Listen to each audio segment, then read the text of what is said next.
दोस्तों, अगर आप भी केएल राहुल को बेहतरीन खिलाड़ी मानते हो तो हमारी इस वीडियो को लाइक जरूर कीजिएगा। दोस्तों, रजत पाटीदार और दिनेश कार्तिक की ताबड़तोड़ बल्लेबाजी ने बेंगलुरु को 208 रनों तक पहुंचा दिया, जिसमें रजत पाटीदार ने किस तरीके से अपनी ताबड़तोड़ बल्लेबाजी करते हुए 112 रनों की पारी खेलकर लखनऊ के खेमे में आग लगा दी और मुकाबले में लखनऊ के सामने मुश्किलें खड़ी कर दी। और ये सब तो हम आपको इस वीडियो में बताएंगे ही, लेकिन उससे पहले इस तबाही मचाने वाले मुकाबले की हाइलाइट्स के बारे में बताएंगे। और उससे पहले आप सभी को क्या लगता है कि विराट कोहली और केएल राहुल में कौन है सबसे बेहतरीन बल्लेबाज? इस बात का जवाब हमें नीचे कमेंट बॉक्स में जरूर दीजिएगा। दोस्तों, खराब मौसम के बीच ईडन गार्डन के मैदान पर बेंगलुरु और लखनऊ के बीच में करो या मरो के मुकाबले में 40 मिनट की देरी हुई। तो सबसे पहले तो केएल राहुल ने टॉस जीतकर पहले गेंदबाजी का निर्णय लिया और बल्लेबाजी के लिए बेंगलुरु को बुलाया। वहीं बेंगलुरु की तरफ से ओपनिंग करने के लिए महान बल्लेबाज विराट कोहली और कप्तान प्लेसिस ताबड़तोड़ शुरुआत करने के लिए मैदान पर आए। दोनों ही बल्लेबाजों से एक बेहतरीन शुरुआत की उम्मीद थी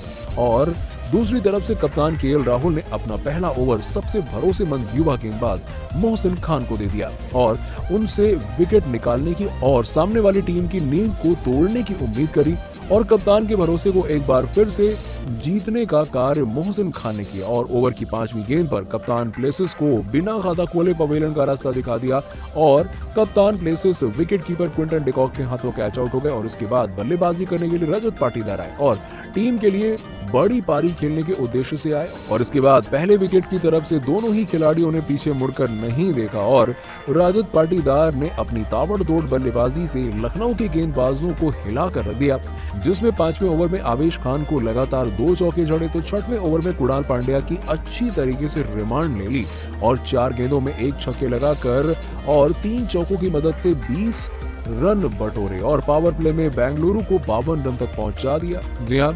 और वो भी 1 विकेट के नुकसान पर। अब दोस्तों, यहाँ पर बल्लेबाजी धीमी होने लगी थी और विराट कोहली थोड़ा संघर्ष कर रहे थे और इस संघर्ष का फायदा उठाते हुए 9वें ओवर में कप्तान केएल राहुल ने आवेश खान को बुलाया और आवेश खान ने विराट कोहली को ओवर की 3री गेंद पर आउट कर दिया। विराट कोहली बाउंसर बॉल को चक्के की तरह पीछे की खेलने के लिए कोशिश कर रहे थे, लेकिन गेंद को बाउंड्री के पार नहीं करा पाए और बाउंड्री पर खड़े मोहसिन खान के हाथों 24 गेंदों पर 2 चौकों की मदद से 25 रन बनाकर कैच आउट हो गए। जिसके बाद बल्लेबाजी करने पिछले मुकाबले के हीरो ग्लेन मैक्सवेल आए। अपनी ताबड़तोड़ बल्लेबाजी से लखनऊ के गेंदबाजों को निचोड़ सकते हैं ये। जी हाँ, लेकिन पाटीदार ने विकेट गिरने के बाद भी अपनी बल्लेबाजी में कोई बदलाव नहीं किया और विकेट वाले ओवर में ही अंतिम गेंद पर एक करारा छक्का जड़ दिया और 10वें ओवर में रवि बिश्नोई ने ग्लेन मैक्सवेल को जवाब में डाला और 4 गेंदों पर एक भी रन नहीं दिया, लेकिन इसके बाद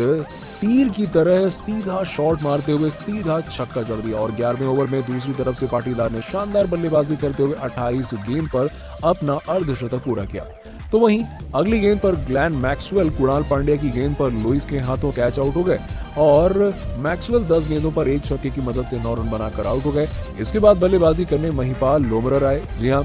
आपको बता दें कि वहीं अगले ही ओवर में पहली गेंद पर अंपायर ने सही गेंद को नो बॉल करार दे दिया और फिर से अंपायर पर सवाल उठने लगे, लेकिन ओवर में 3 चौके और दोनों बल्लेबाजों ने गजब के चौके लगाए। लेकिन टाइम आउट के तुरंत बाद 14वें ओवर में पहली ही गेंद पर रवि बिश्नोई ने महिपाल लोमरर को 9 गेंदों पर 2 चौकों की मदद से 14 रन बनाने के बाद कप्तान केएल राहुल के द्वारा शानदार कैच आउट करवा दिया और उसके बाद बल्लेबाजी करने आईपीएल के सबसे बेहतरीन बल्लेबाज और बेंगलुरु के ताबड़तोड़ विकेटकीपर दिनेश कार्तिक आए और रवि बिश्नोई ने अपनी शानदार गेंदबाजी से उनको बता दिया और दूसरे गेंद पर एलबीडब्ल्यू आउट कर दिया, लेकिन अंपायर कॉल होने के कारण नॉट आउट रहे और बेहतरीन गेंदबाजी करते हुए मात्र ओवर में 2 रन दिए। लेकिन 15वें ओवर में मोहसिन खान की 5वीं गेंद पर कप्तान केएल राहुल ने बड़ा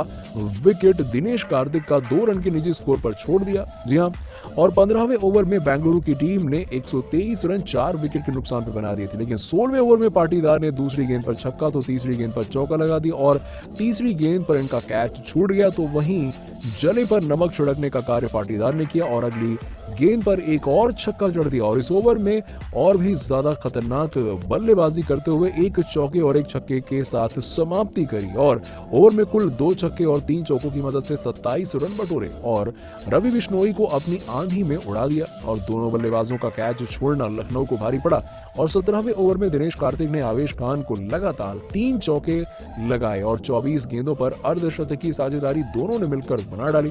और 18वें ओवर में फिर से रजत पाटीदार का कैच 93 के स्कोर पर मनन बोहरा ने छोड़ दिया और इसका फायदा उठाते हुए पाटीदार ने अगली ही गेंद पर छक्का जड़कर अपना आईपीएल का इतिहास का पहला शतक पूरा किया और प्ले ऑफ में शतक लगाने वाले पहले अनकैप्ड खिलाड़ी बन गए। और 19वें ओवर में दिनेश कार्तिक और पाटीदार ने मिलकर 2 छक्के और 2 चौके जड़े और इसी के साथ ही दिनेश कार्तिक की नाबाद 23 गेंदों पर 5 चौके और 1 छक्के की मदद से 37 रन की पारी,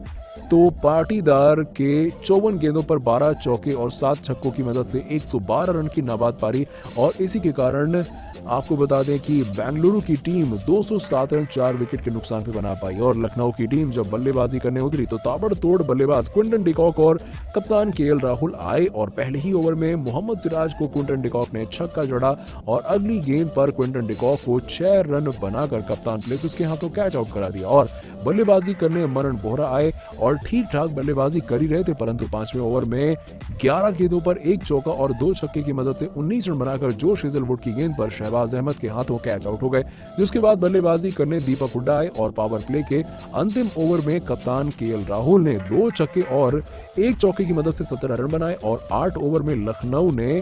79 रन 2 विकेट के नुकसान पे बना लिए। दोस्तों, इस मुकाबले में किस खिलाड़ी ने आपको अपने प्रदर्शन से प्रभावित किया, इस बात का जवाब हमें नीचे कमेंट सेक्शन में जरूर दीजिएगा और ऐसी ही खबरों के लिए सब्सक्राइब कीजिए हमारे यूट्यूब चैनल को। धन्यवाद।